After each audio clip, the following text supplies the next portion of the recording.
Bahasa Indonesia memiliki karakteristik dan kosakata yang berbeda dengan bahasa Melayu Malaysia. Ada satu pertanyaan, apakah bahasa Indonesia itu merupakan varian dari bahasa Melayu Malaysia? Yang penasaran sama jawabannya, simak di video berikut ini. Silahkan.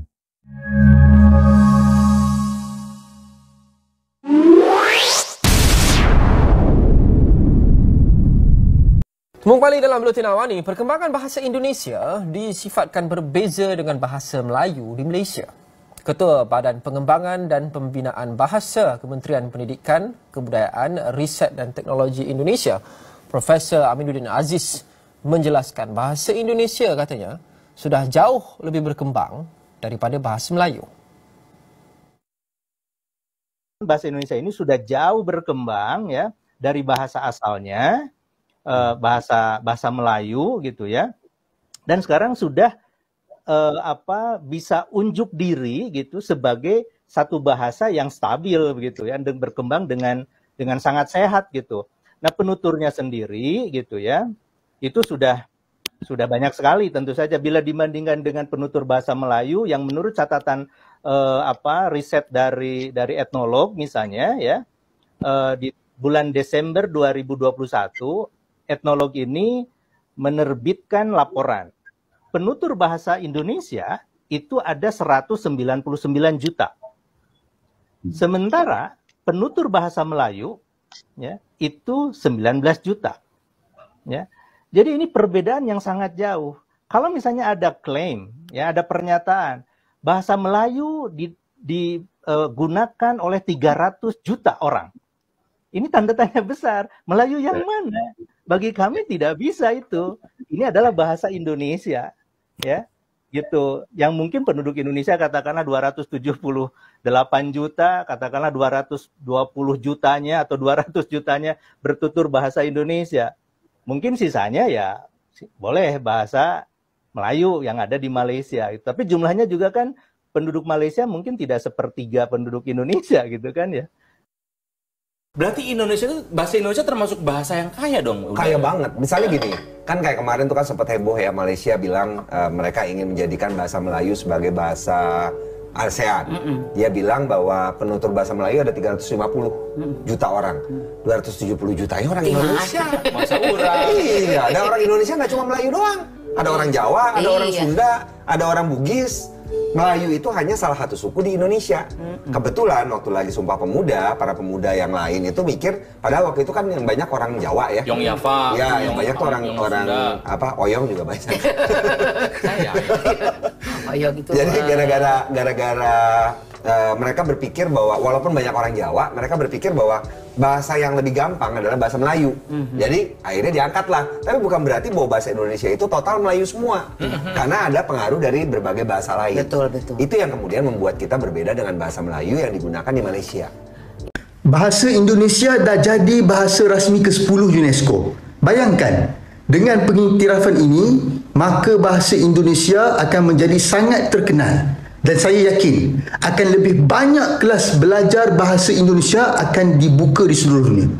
Selepas pengiktirafan UNESCO, saya juga berani jamin satu persatu pertubuhan besar dunia akan turut mengiktiraf bahasa Indonesia sebagai bahasa rasmi. Dan jangan terkejut kalau bahasa utama ASEAN nanti pun akan jadi bahasa Indonesia. Pada waktu itu, bahasa Melayu kita tak akan lagi dilihat dan perjuangan untuk mengangkat bahasa kebangsaan sebagai bahasa dunia tidak lagi akan berjaya. Sepatutnya, kita teruskan usaha mantan Perdana Menteri kita dulu, Datuk Seri Ismail Sabri, yang nak jadikan bahasa Melayu sebagai bahasa ASEAN. Walaupun susah nak dibuat di peringkat ASEAN, boleh saja buat di peringkat lain. Namun malangnya, disebabkan kerajaan dan rakyat kita yang sangat tak patriotik ini, maka kita terus dalam kerugian yang amat. Ada satu perkara saya nak maklumkan pada kerajaan. Usaha kita nak memartabatkan kembali bahasa kebangsaan tidak akan lagi berjaya, terutamanya dalam era globalisasi ini, kerana sepatutnya pemerkasaan bahasa kebangsaan telah dibuat sejak 66 tahun dulu. Namun disebabkan Perdana Menteri pertama Tunku seorang yang berjiwa Inggeris dan tidak ada kemampuan mentadbir, maka 66 tahun kita sengsara dengan identiti negara bangsa.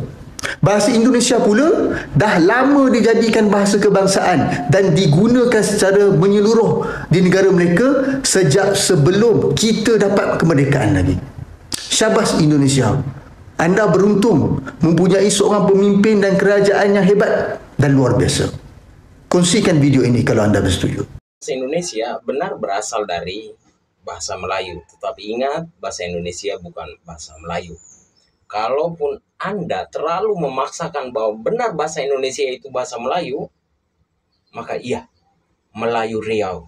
Riau itu ada di mana? Riau ada di Indonesia.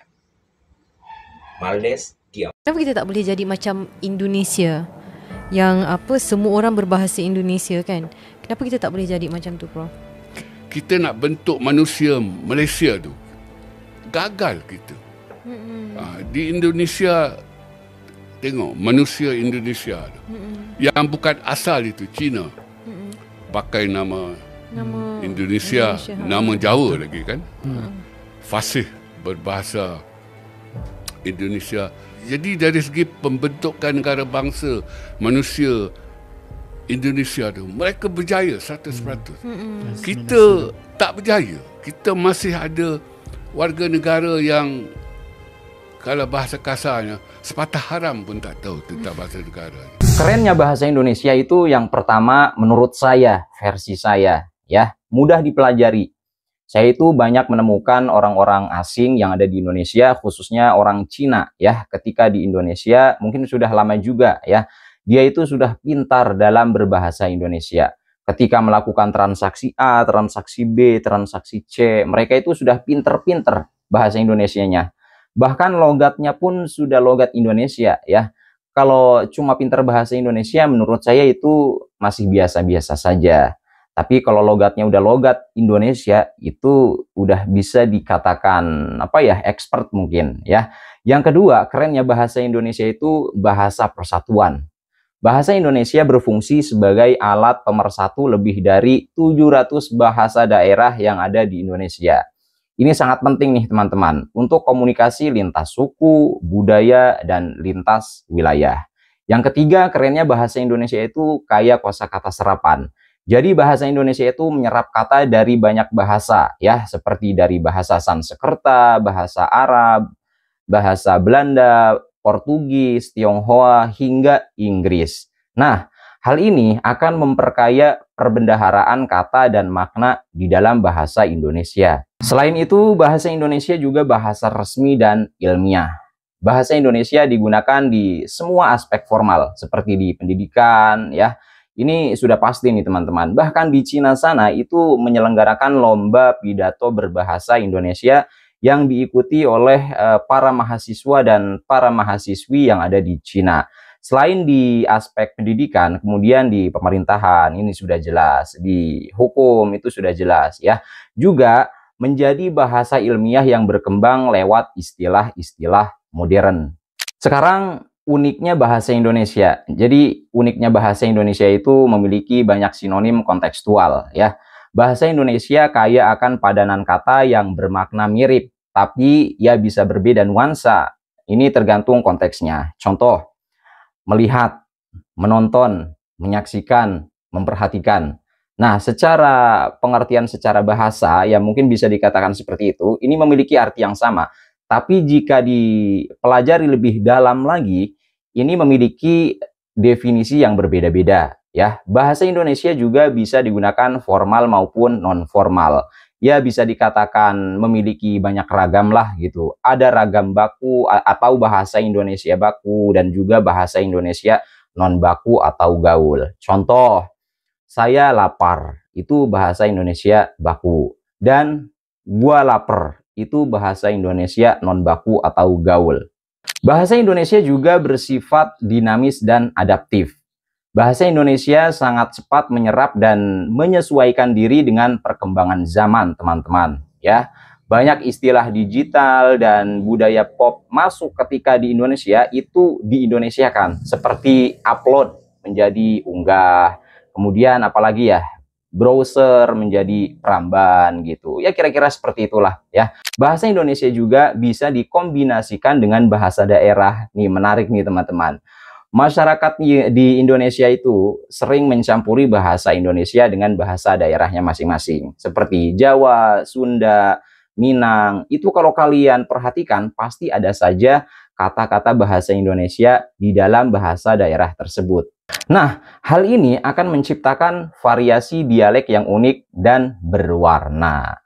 Baiklah teman-teman, mungkin itu saja dulu hal-hal yang dapat saya sampaikan.